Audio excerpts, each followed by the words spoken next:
Hey, everybody. Good evening. Thank you for joining us on this Thursday evening or afternoon, wherever you may be in the country or around the world. Wanted to introduce Bob Lang, our guest tonight, and he's actually become quite a good friend of the TrendSpider team after doing some work with him, as well as seeing him at a couple conferences. So thank you so much, Bob, for joining us tonight. Thank you very much, Jake. It's great to be with you. Great to be with everybody and talking about this great product called the TrendSpider. Awesome. Well, thank you for being here. And just quickly, everyone, as we always do on these, we're going to go through a quick disclaimer here, just stating that, anything that we talk about tonight, any trend lines or any indicators that we look at are not buy or sell signals. They are a way to utilize the platform, utilize different features on the platform. And so that's what we'll really be focusing on tonight. But we will be checking out some of the charts that are looking interesting into tomorrow, just to show how you can use the platform on a day-to-day basis. And we're really excited to show you guys some of the features. A little bit about TrendSpider. We are a charting platform with a layer of a ton of cool features that range from new ways to look at volume and price action with the raindrops, to price alerts, to automation of trend lines and Fibonacci levels. So there's a lot of different things that we're working on to make the whole process of technical analysis more efficient and innovate the way people do technical analysis. And we're still a startup. We have a lot of things still left on the roadmap, and we'll go over that towards the end of the show.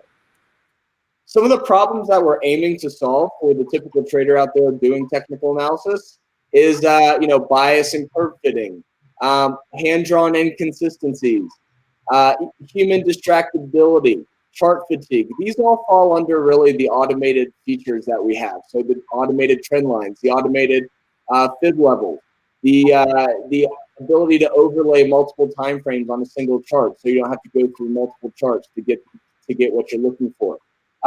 And then on top of that, we've got the alert system and the backtesting system that really tries to remove the emotion of trading that's involved with technical analysis as well. So there's a lot of key areas that we're really trying to kind of make more efficient, and also kind of consolidate the charts, so you don't have to look at 4 or 5 different charts at once. You can kind of consolidate everything onto a single chart. Some of our main functions, we will be going through all of these while we go over the platform. But I do want to highlight, we will be going over a new feature on the backtesting engine, and we will be pointing out automated technical analysis. I'm going to do a cool example of that on the Qs. And we will be going over some volume price action, as well as pretty much, we'll touch on everything on this list, but we will definitely be focusing on some of the automated technical features, raindrops, and some of those things. So that's all I really had as the intro. I do want to hand it off to Bob, and thank you again, Bob, for joining. And you can go ahead and share your screen if you'd like. Okay, fantastic.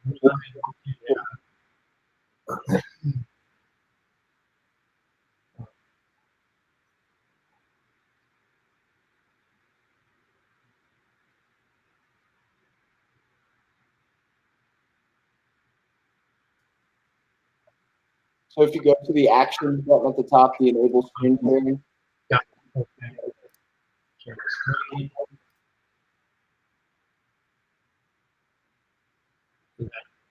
No.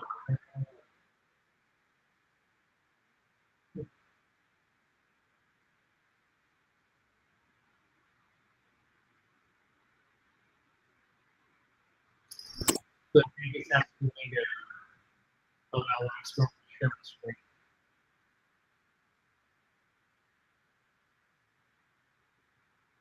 It's not allowing you to share your screen? No. Huh, that's odd. What does it say? It says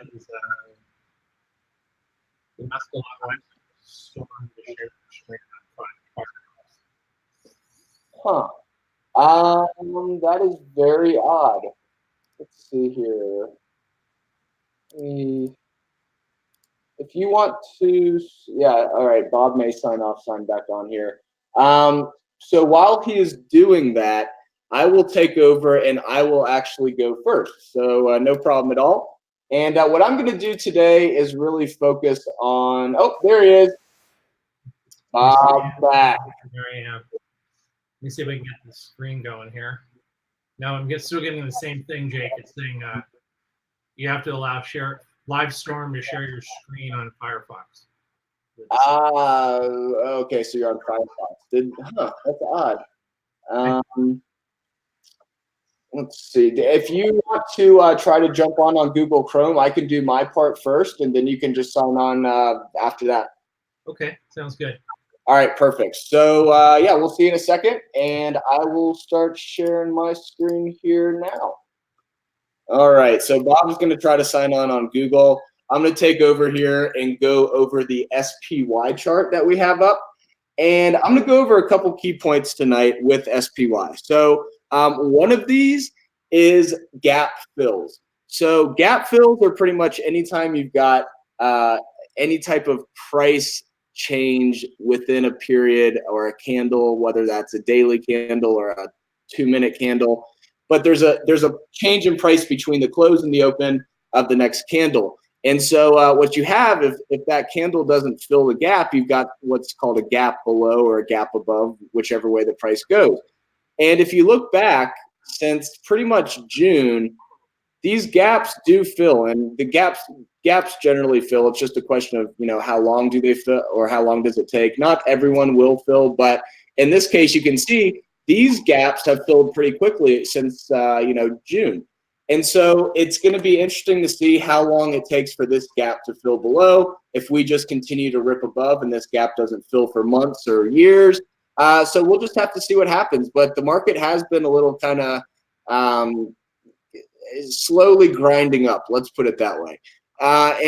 So it'll be interesting to see which area we test first. Either this previous area of all-time highs, which I highlighted with these two horizontal lines, or we go back down to fill the gap and then possibly retest the weekly EMA 50, which has been something that's held for literally the last 2 months. Every time that we've had a hard sell-off, we've moved down to this line and bounced off of it nicely. So one thing that I'm going to point out, though, with the weekly EMA, or that's with any moving average, is just because the weekly EMA works really nice on SPY, that doesn't necessarily mean the EMA on the weekly is going to give us that strong of a support area on a different stock. So I'll show you guys what I mean by that here in a second. But the really cool thing about TrendSpider is the ability to overlay that longer term time frame onto this shorter term price action. So you've got the daily here with the weekly moving average, and then you've got the ability to not have to split the screen, pull up the weekly chart, and then see what the weekly chart is doing and see, in this case, if we put the weekly EMA 50 here, this line on the weekly chart right here is the same line that's right here, but you're able to see how the shorter term price action is reacting rather than just seeing these wicks touch it and you don't get a ton of information there. So that's something that I use daily, and especially with alerts, same thing. I'll just put alerts on these longer term areas, and then I'll wait for the price action to get to this area and see what to do. So for me tomorrow, I would definitely want to put an alert somewhere on this upper area. Not exactly sure how much room for margin of error I want here, but let's just say, within about 50 cents of this line, I want to be alerted if the price gets in this area. We can choose anytime the price touches this area. If you were maybe looking for more conviction, you could have the alert go to breakthrough. And that means the price would literally just break through the line, and that's when you get your alert. Next thing is the confirmation candle. In this case, I want to go down to the 5-minute candle, because let's say that the price shoots up into tomorrow and then shoots right back down, and the daily candle has a wick in this area, but it never closed here. So you wouldn't actually get the alert until the end of the day. And so if you want to, let's say, swing trade, but you want to scale out or scale in intraday, these confirmation candles on the 5-minute or the 10-minute are a lot easier to use. We'll name this previous resistance, and we'll have it expire in 10 days.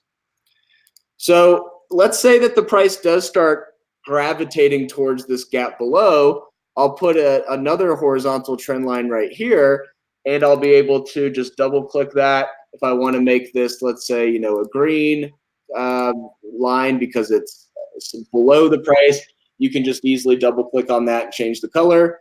And I can easily right click and create a line here as well. So if I want to, you know, make this area bigger or smaller to capture some of those wicks that we may have, if we do break to the downside, I'm able to capture that with this sensitivity feature.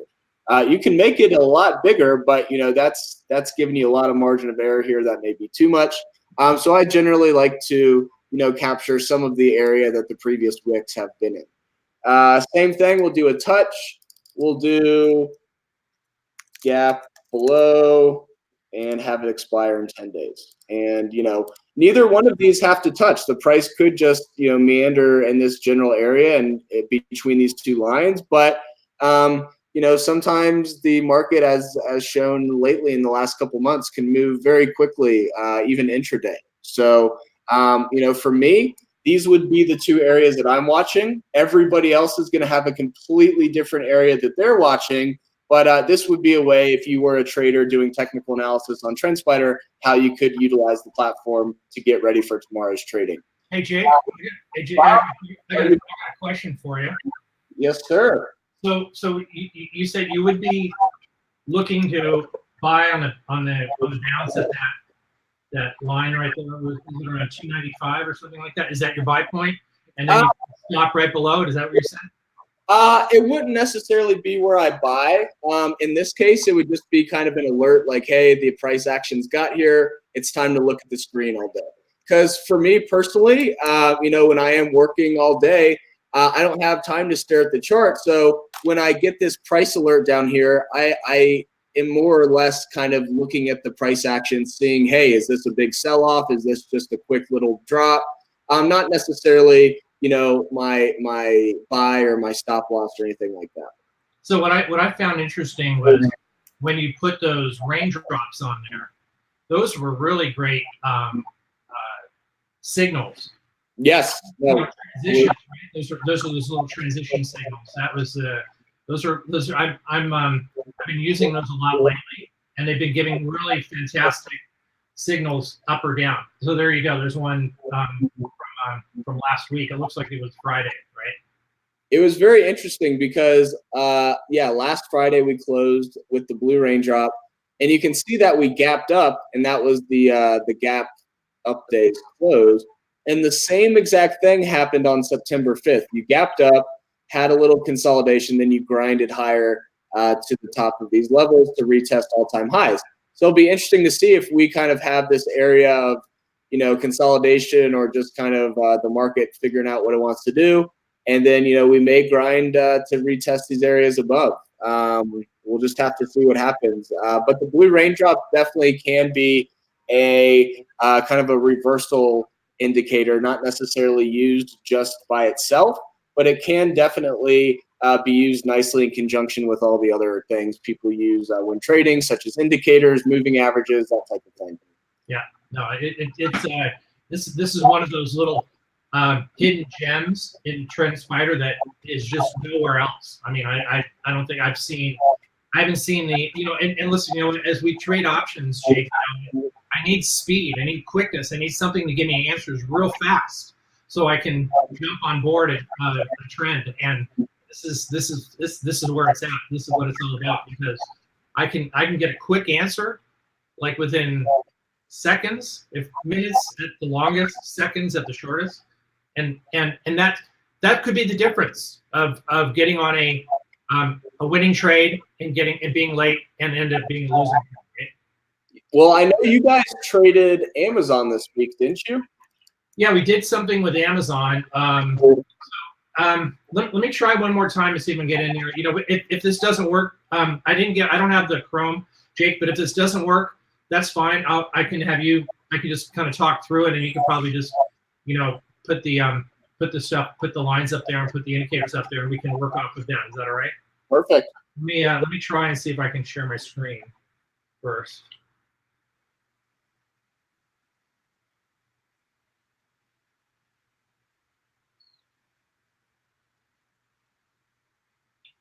I'm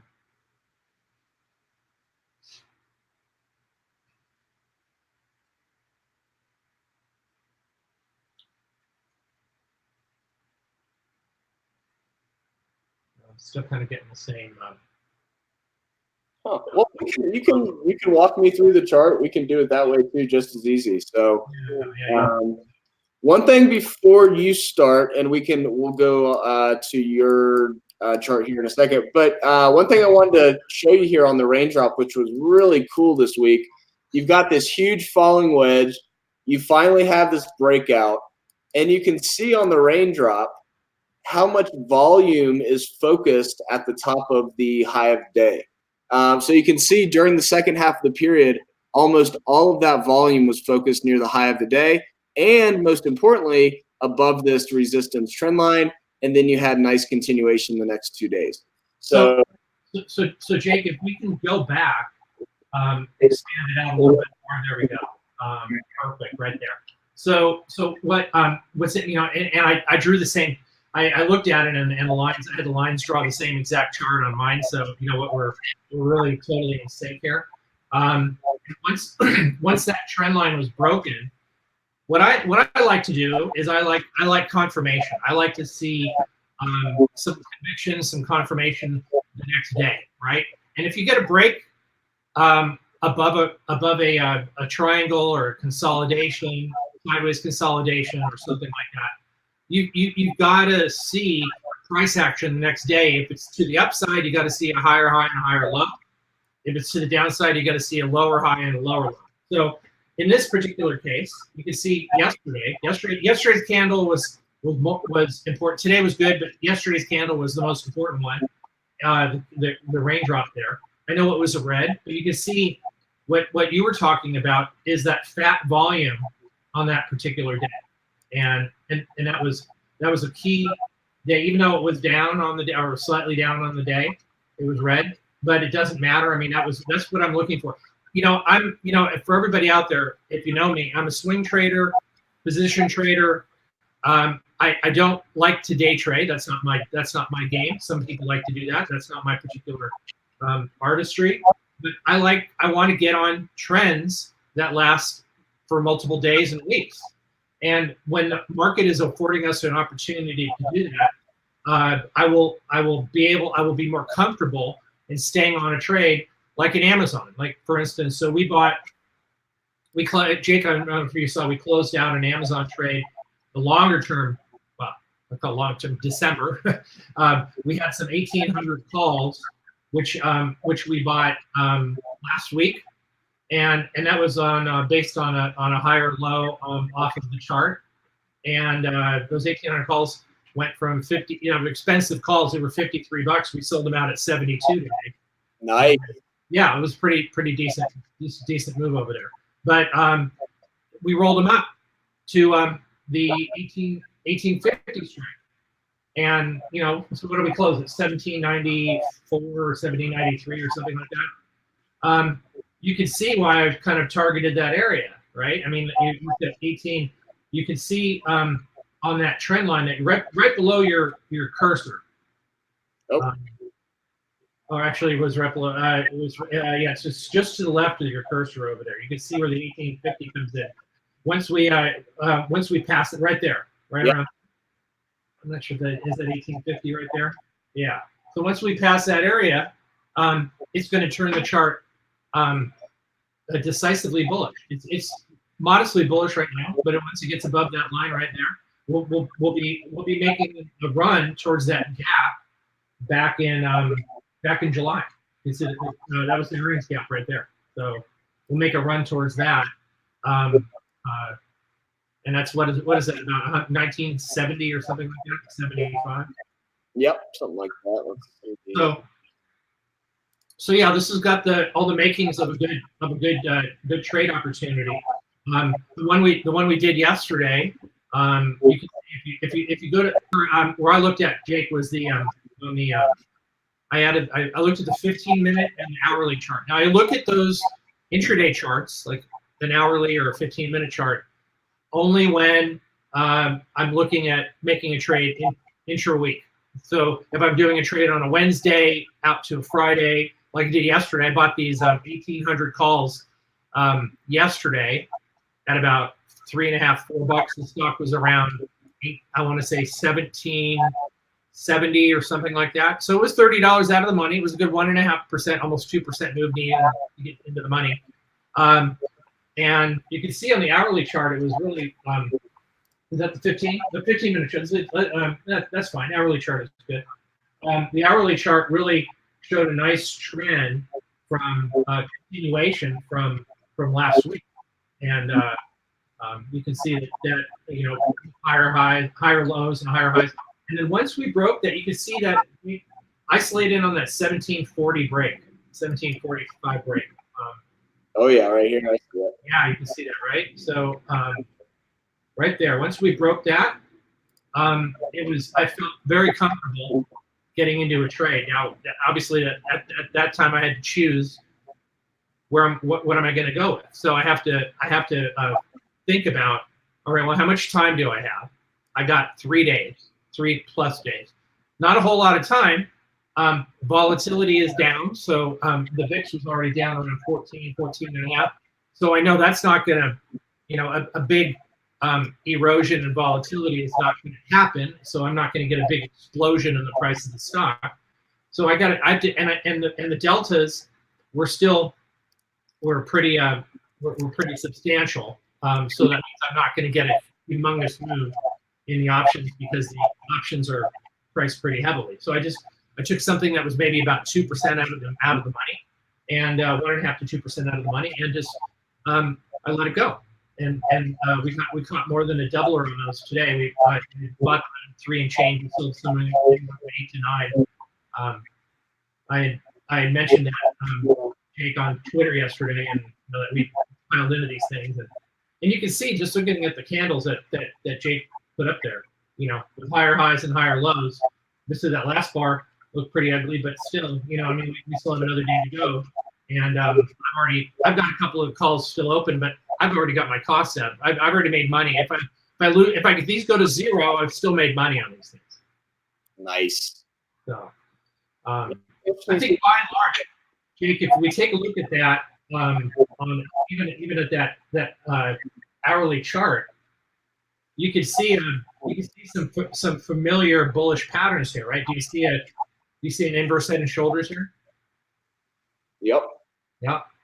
So you know, the great thing about TrendSpider is, I mean, obviously any chart platform could help you identify things, but this was great because I'm able to isolate on these patterns and then instantly put those trend lines go in there. I don't have to try and guess where they're going. That's the thing that you mentioned on the webinar we did last month, Jake, is that it leaves the guessing out of it, right? Yep. Yeah, so you don't have to, well, okay, where am I drawing these lines from, or where am I drawing the words to? Things up there. And I know this looks really messy, and I would definitely probably change some of these lines so I can easily just delete some. But one thing that I'd like to do a lot is look at how many of these trend lines are intersecting right here. So you can see how much of confluence there is between all of this resistance. If I change this to, let's say, original, we're going to get slightly different lines here. Actually, the lines, let's see, this may, not sure why the lines are showing up here. That's odd. It may just be due to how the chart is. Well, let's go to enhance, see what we can find there.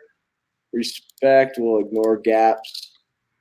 And so you can see here, you know, you've got a slightly different approach.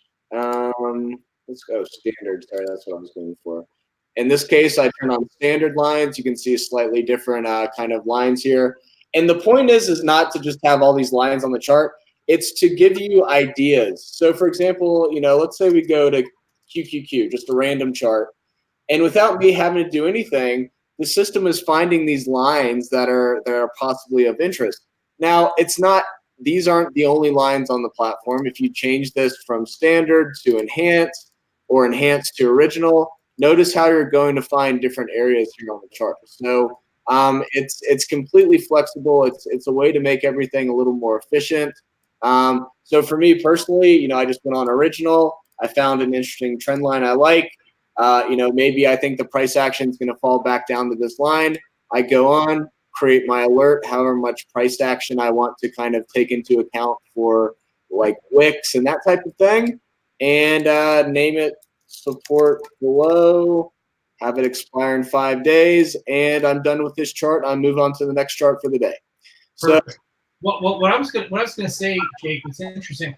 Go back to that other chart with put all those trend lines in there again, if you don't mind. Yep.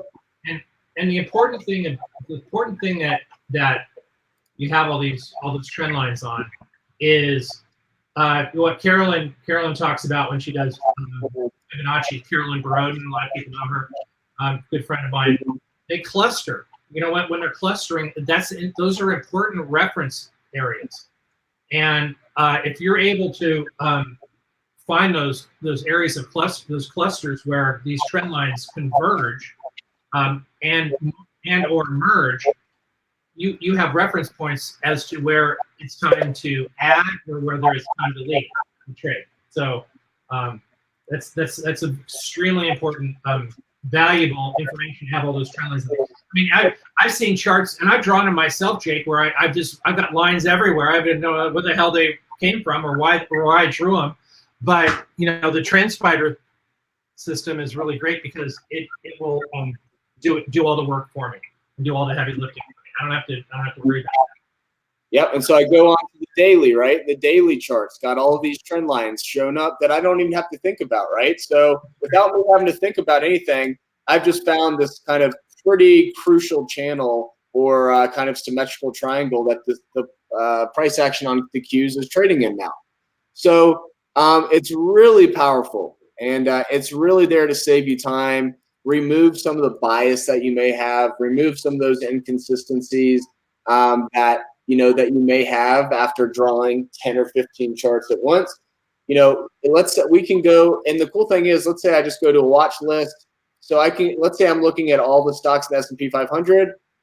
I can just go through them, and each one is going to have these areas drawn without me having to do anything.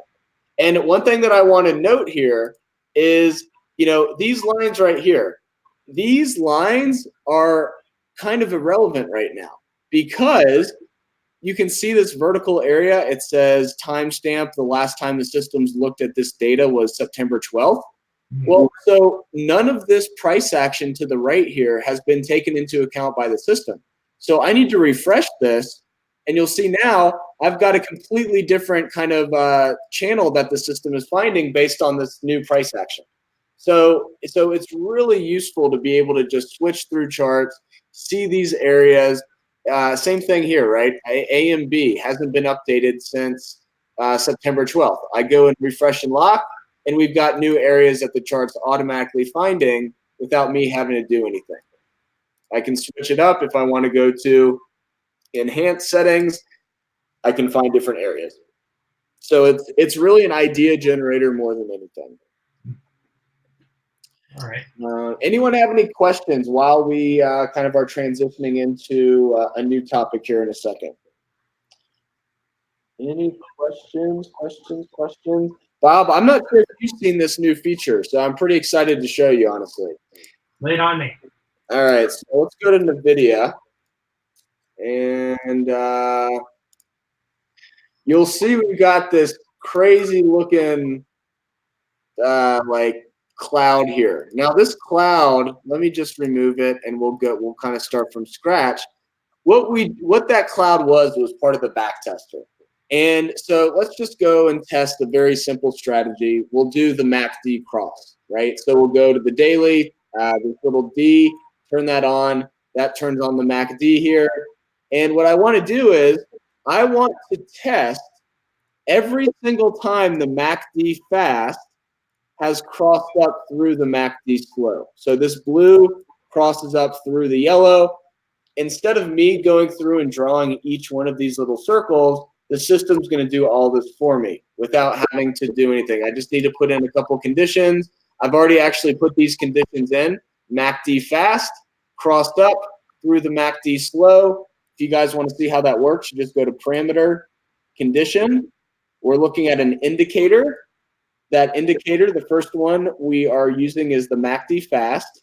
And we said we want to know when that crosses up through the second indicator, which is the MACD slow.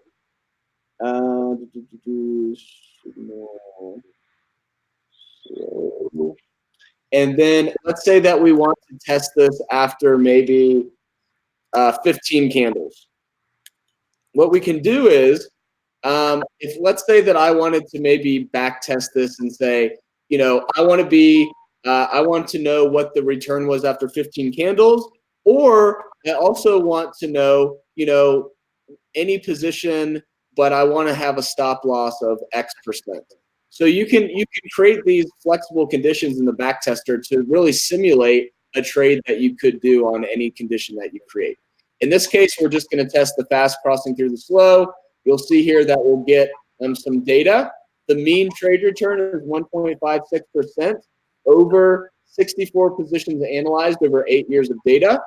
And you'll see something that we recently updated was this tab here, which shows you over time, what the biggest max loss was, what the max gain was.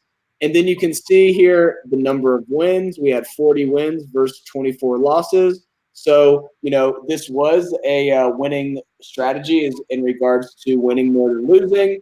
The average win was 6.88%, while the average loss was about negative 7.32%.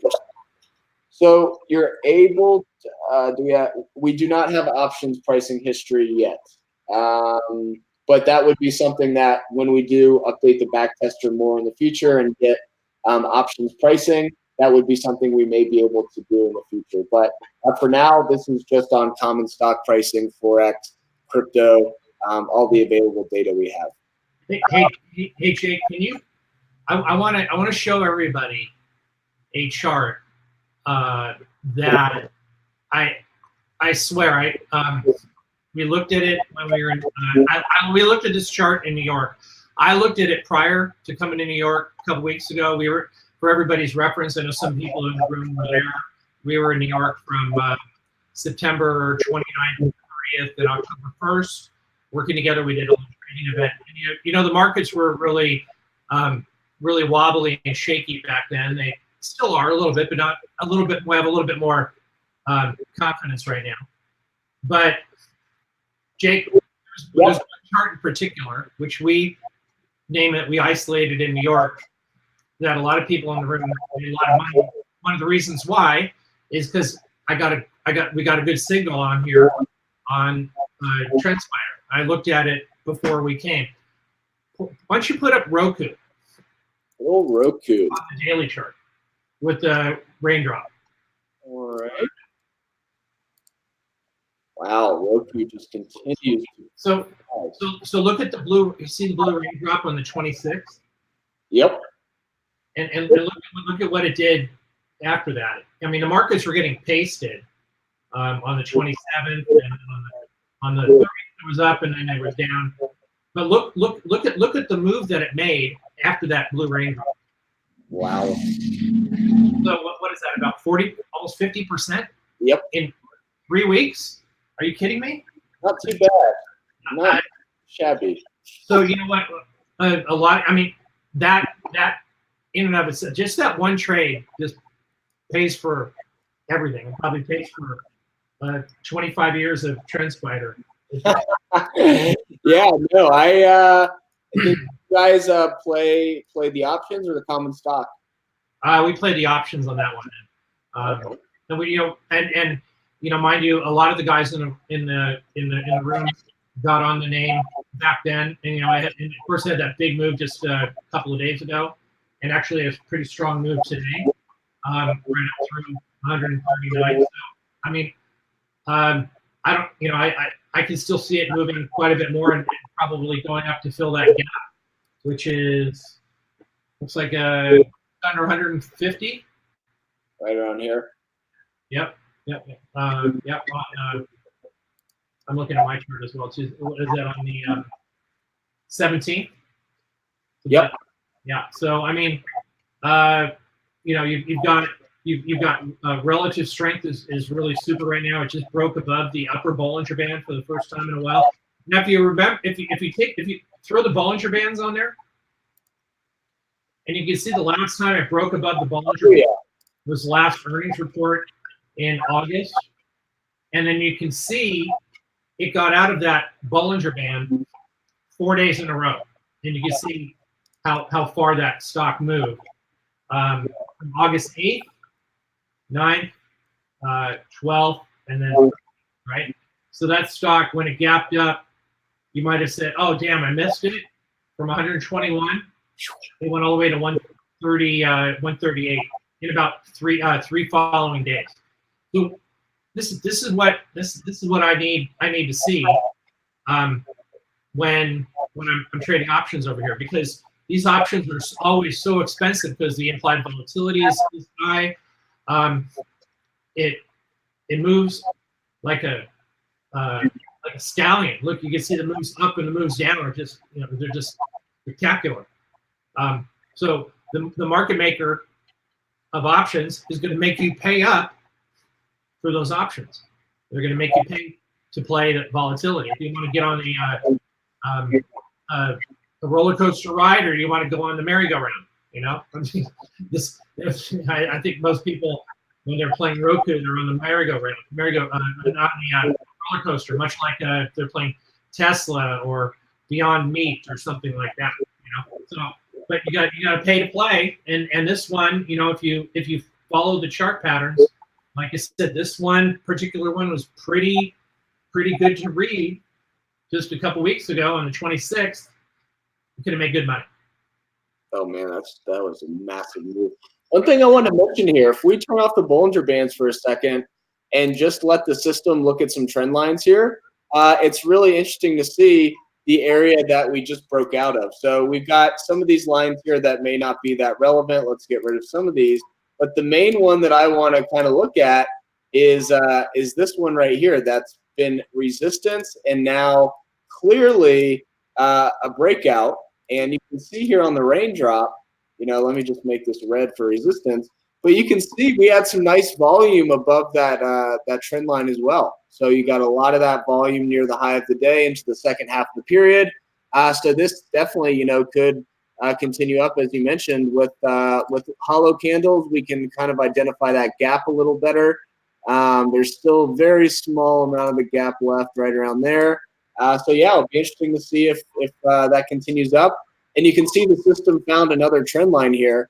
But it's the same thing, right?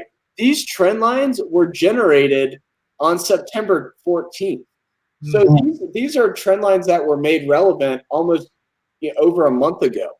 And so, if we refresh and lock, we will probably find some new trend lines here. But you can see how much resistance the system is finding, how many different resistance lines, and we broke through all of them. So that's something that's definitely something to be said there.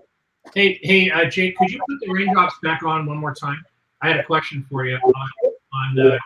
So there's the second raindrop. You can see there's a second blue raindrop there. Would that be your low risk entry point on the following day when it pulled down but didn't follow through to the downside? So we're talking about. Looks like we're talking about October 11th, last Friday. This is what I have. Yeah, this is kind of the issue that I have, right? So we had already moved up from this blue raindrop to this blue raindrop. We had already moved up, around 20%. If you look at, let's say, Caterpillar, which had a very similar chart, and it moved up. Let me get rid of these fibs real quick. You can see that it kind of did the same thing, right? You had a huge move up. This is Caterpillar, so it doesn't move as crazy as Roku, but same thing. You kind of got back to this area that was previous support and consolidation before the next leg down. You had a massive move up here, 16% in about 12 trading days. You've got your blue raindrop, and look what happens. You've got a huge reversal here. So for me personally, you know, looking at Roku after a 22% move and another blue raindrop forms, I would have actually considered maybe, you know, that may be a short-term kind of pullback and a lot more than just you know, a couple dollars. So that would have been a hard one to measure, honestly. I got to say.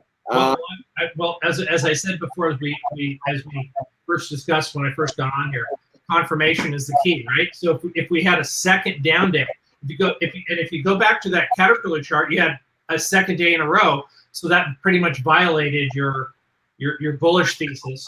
Yep. But in this particular one, you only had one day pullback, right? Yep. It was basically a back and fill type of a situation, or a rest situation. But if we pull down for the second day, made a lower high and a lower low, it invalidates your bullish thesis. But you only had the one pull day back, and then we went right back up on Tuesday, and higher high and higher low. The same with the Caterpillar. One thing that's interesting here is on Bitcoin. Bitcoin has a similar thing, right? When we were moving up on Bitcoin, I'll just use the strategy tester for this real quick. Condition, blue raindrop, and we'll do after 15 days, or let's do 25 days. You'll see here, these blue raindrops, because we don't have raindrops. Do it on the chart. All right, so you can see when we post this on the chart, you'll see every time a blue raindrop formed, it formed right before the next leg. So kind of to your point, you know, when you are in an uptrend and you've got a blue raindrop that forms, right, sometimes that can be signaling the next leg up. So on Roku is kind of the same thing. You had a blue raindrop form after a huge move up, and it actually proved to be just kind of the next leg up signal. So, you know, because we just absolutely continued to rip there. So, you know, this is something to, you know, use with all the other things that you use in trading. But it is a way to visualize volume in a completely new way and give you some interesting signals that you may have not had before. One thing that I do want to show here on the back tester, let's just do another MACD cross example. We'll just do MACD fast. And we recently just had a MACD cross on October 9th. So, you know, let's say that we want to back test the MACD and see, you know, what the quote unquote forecast is. So what we can do here is we can go, same thing, MACD fast, crossed up through the MACD slow. And you'll see here, let's just do after 25 candles again. You'll see how, in this case, the mean trade return is 13.99%. So that's pretty good. If we see this on the chart, we've got this kind of forecaster. And what this is you've got a number of different metrics here. So this is it says entry right here because this is where we had a MACD cross. So what the system does is it takes into account 7 positions that were analyzed over the last 300 candles, and then it looks at those positions and it maps them out. So you can see this big move here, the gray top of the cloud here, and then the bottom of the gray cloud here. This is the min and the max moves within those 7 positions. So for example, we are on track for definitely, you know, one of the bigger moves that we've had when the MACD crossed.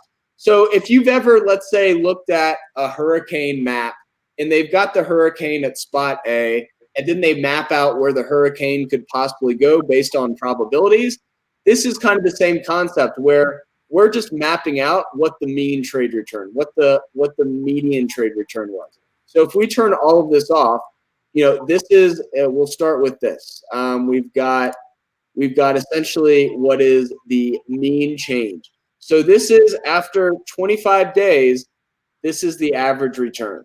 And so you can see right now, we are definitely beating what the average return is after this particular day. Once we start to turn on these other things like the 25th and the 75th percentile, you can see we are actually also, in this particular case right now, trading above the 75th percentile moves. So this is a very big trade when comparing it to the last 7 times the MACD's crossed. If we turn on the min-max change, you can then see this line right here that just showed up. This is the maximum, this is the biggest move a position had. And so you can see we're kind of following that position that was the biggest one. So it's a way to kind of visualize the back test and see some of these moves and how they've moved in the past, and then overlay them and paint them on the forward-looking chart. So it's something that's really, really useful, especially when you want to see the volatility. So for example, you know, this, you can see, sure, we had a huge move to the upside, but we also had a huge move to the downside. So is this signal really that strong? Yeah, it is, because the mean trade return still is showing a very strong overall move to the upside. But there was some big moves to the downside as well that would have been a complete false signal. So, right. So if you're looking at names that aren't as volatile, like maybe a REIT or something like that, or whatever, it's not going to have that wide dispersion of like a road. If we go to United Healthcare or something like that, you know, let's do that on the chart. Oh, we'll have to change this to, let's say, 30 candles. Sure. So you can see here, this is something that has, this is something that is really cool, right? So you can see here, let me get rid of some of these things.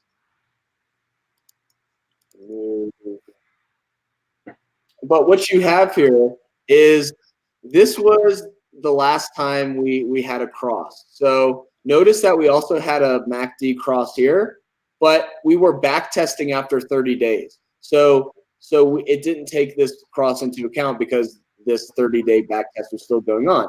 But what you can see is, you can see how the price action has performed relative to the previous positions. And you can see how since this MACD cross, this has actually performed better than almost all of the other ones. The max gain, this is kind of performing near the max gain return. So you're able to kind of visualize how that price action is doing relative to past conditions and that type of thing. It's something that you guys should definitely check out and explore. So, Jake, let's put up a couple other charts. Let's show. I had one in my note. I know we want to take a look at the FANG stock, but Amazon. Look at that one. Here's one. Take a look at RH, Restoration Hardware. This thing keeps going. Yeah, it's busting out and breaking out, and like I said, where I liked it was on that first blue raindrop, which is in the channel. You know, it just kind of was consolidating over there for a little bit, and then once it broke out above that blue raindrop, and then another one. You know, I was off to the races at about 170. Now it's, what was it, 183 now? So it's up about 90% from that blue raindrop. Wow. Yeah. That is a move. So this is cool. This is something I want to mention. So this is kind of like a flag, if you want to call it that. This is an example of a raindrop, and you can see here, this was kind of a false breakdown, because you can see there was barely any volume associated with this breakdown. And so this was something that you could have used to say, okay, yeah, this wasn't really as much of a breakdown as, you know, it looks like. So it really helps you see where that volume is flowing. Here, these are 2 candles here that have had had 2 days of what I would want to call like a balloon type structure, where a lot of the volume was focused at the high of the day, and then you had that breakout afterwards. So you could see kind of accumulation going on here before the next breakout. It's I mean, it's a beautiful setup with the raindrops. And, I did, you know what? So scooting back to the FANGs again. Facebook is one that I had taking a look at more recently, it wasn't one of your better looking patterns, but again, it had the had the nice raindrops. It didn't follow through. So, but now we're kind of at a very, very stiff resistance line here. Call it about 190, 180, 190, and you know, I'm looking for a test, maybe a test back to that trend line that you have right there. Mm-hmm. And, you can pull back to that trend line and bounce off of that. I don't know if it's tomorrow or Monday or Tuesday, whatever that may be. I'll be looking for that, and then a bounce off of that, and then possibly we'll see if there's another blue raindrop that develops. It doesn't have to be a blue raindrop, of course, but you know that would certainly help. And then another move back up. I mean, if it does move back up, I mean, next resistance is at that 200 and 205, 206 level, something like that. Let's see. What is that? From back in, yeah, right there, and around. Yeah, no, that's got Twitter is one that hasn't really moved yet. That's kind of still in the apex of this wedge. So if Facebook's already broken out, this one may be one to look at as a laggard. Definitely one to check out. You never know. They've got earnings next week, but one to possibly look at. MACD's trying to cross. Oops, excuse me, I just burped while I was doing that. That was very rude. So we had the MACD try to tick to the upside here. It didn't, kind of pulled back. But, you know, it is showing that momentum is slowly starting to kind of build to the upside as the histogram is getting closer to zero here. I'd be really careful with this one until it breaks out, you know, because it's just really just going sideways and really trying to hold that 39 level as much as possible. I mean, I'm not saying it's got downside, but you know, I gotta see a higher high and a higher low in this thing. I could see some support there at that $39-40 level for sure, but if it falls below that, look out below. It's got a lot of there's some gaps down there. And, oh yeah, no, definitely one that's way high risk as far as, you know, you're getting close to this area. This doesn't have to break to the upside. It can easily break to the downside too. So, but definitely one that's kind of interesting considering Facebook's breaking out. It's like who uses Facebook anymore? It's just so interesting. But they call Facebook an old folks home. I mean, it's kind of like the new MySpace, right? It's kind of everyone's like, you know, doesn't really use it. So I probably just offended half the people in the room just now.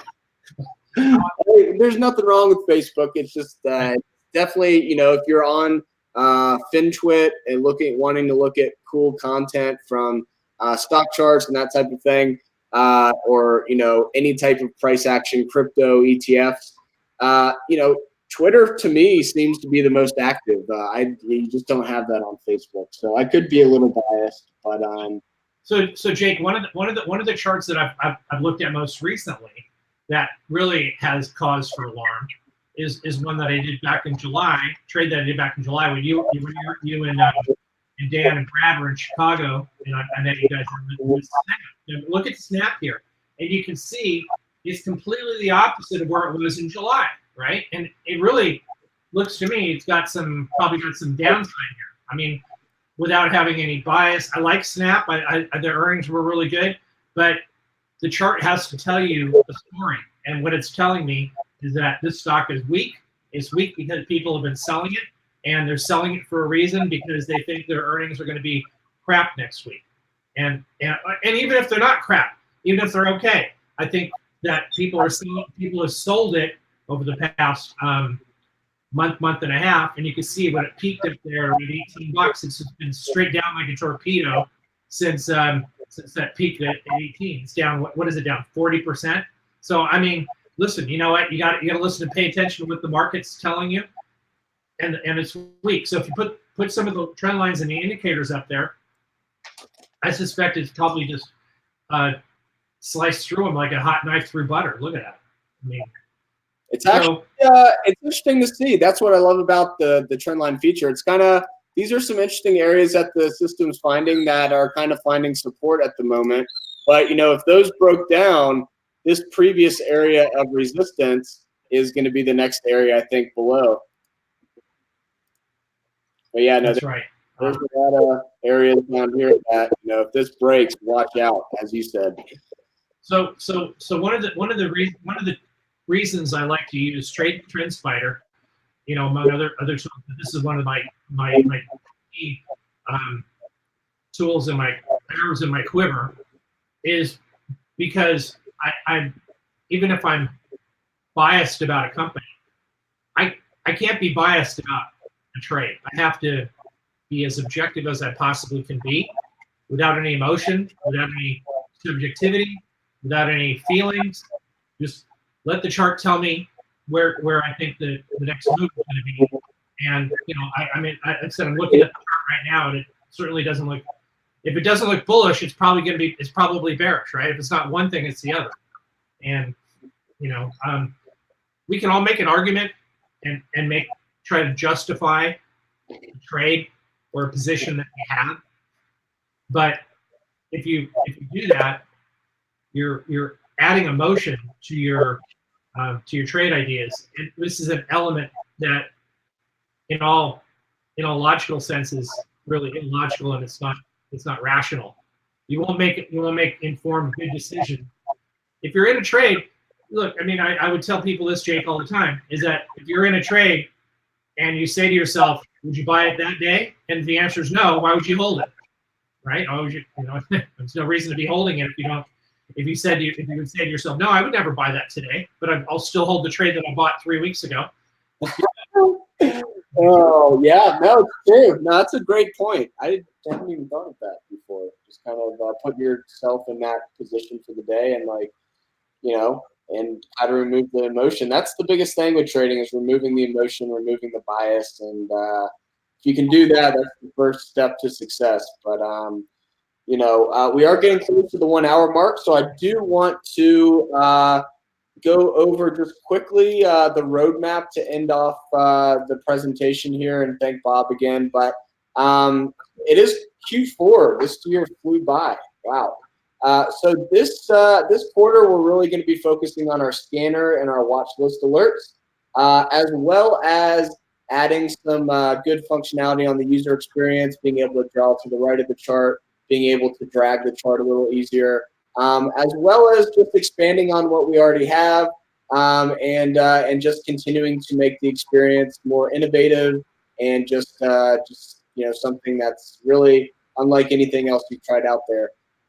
Next year, we're really going to be focusing on that data side of things, integrating data from different feeds, being international feeds, or more kind of in-depth feeds for futures, that type of thing, and that will come with brokerage integration, and that type of thing. So, ton of stuff still to come. The roadmap will continue to get bigger even than it is now, and I want to thank everybody for joining this Thursday, and especially Bob.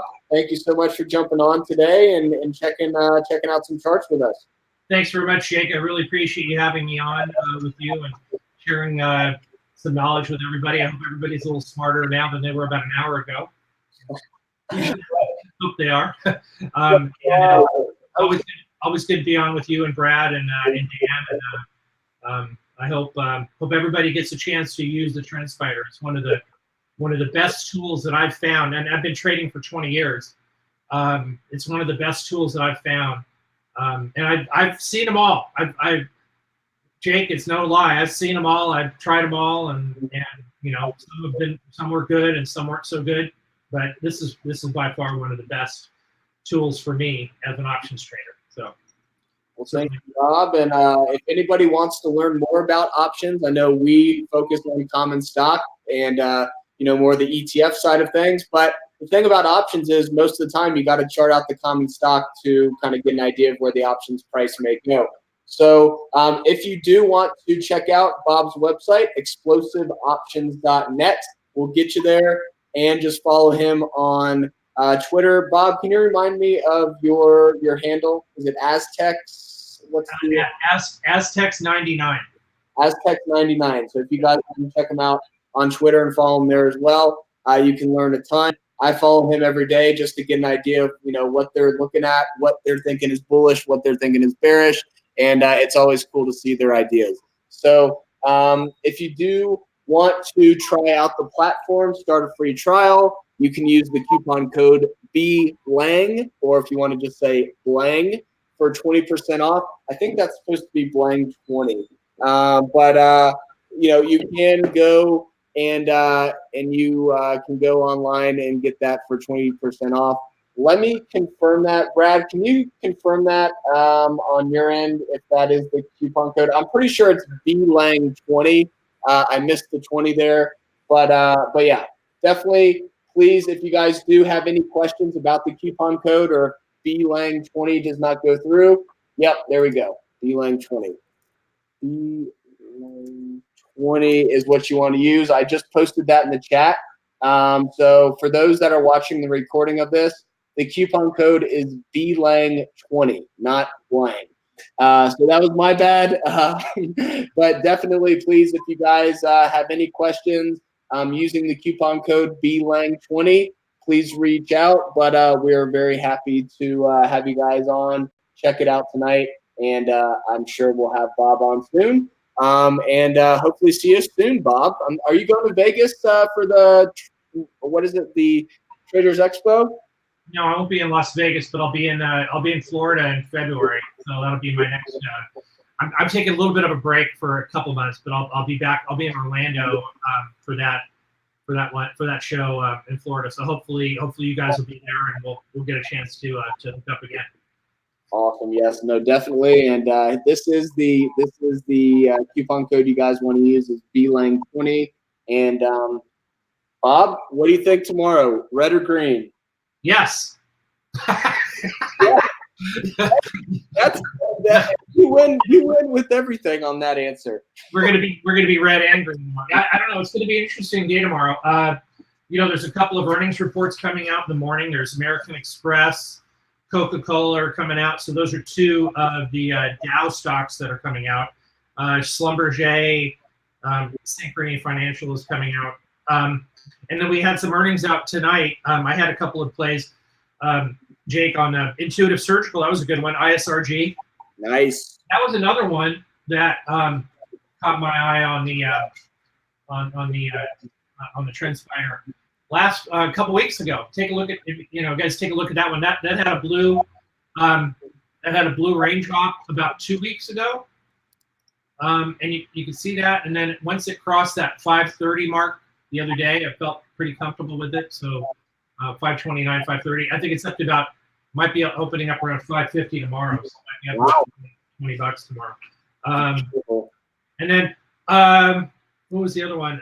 Team Atlassian was another one that it was kind of a tweener. I wasn't really sure about that one, but yeah, this looks like it may open above that top trend line there, Jake. So everybody should keep an eye on that one tomorrow. I know it's an expensive option, but you know what? I was looking at it this way: things are expensive for a reason because people think they're valuable. So I know there's a lot of people out there, as I'm sure you want to close here, but they want to buy options. They want to buy them cheap. Things are cheap for a reason. But things are expensive for a reason. So they're expensive because they're valuable and they have a good demand for them. So I think that when you're buying options, you got to buy. You don't have to buy value, but you have to buy something that makes sense, makes reasonable sense. So. Well, this is before we go, I want to point out, you mentioned that Facebook may, pull back to that trend line. And this is a classic example of that. You had your breakout, you had to pull back right to this trend line. Now you popped right back up and you're ready to go. That's right. So I think Facebook could follow that same pattern. Very interesting correlation there.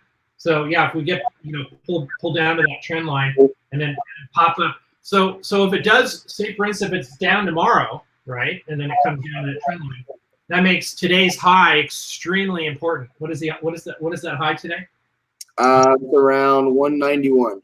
191. So today's high is really important. If we get above that high, and then maybe a second close above there, you got something to work with, and you can get long, maybe some at the money calls. I like to go a little. I'd like to put a little bit of time on it. I don't like to force the trade to be done in 20 minutes. A lot of people like to get into a trade and have it work immediately. It just doesn't work that way.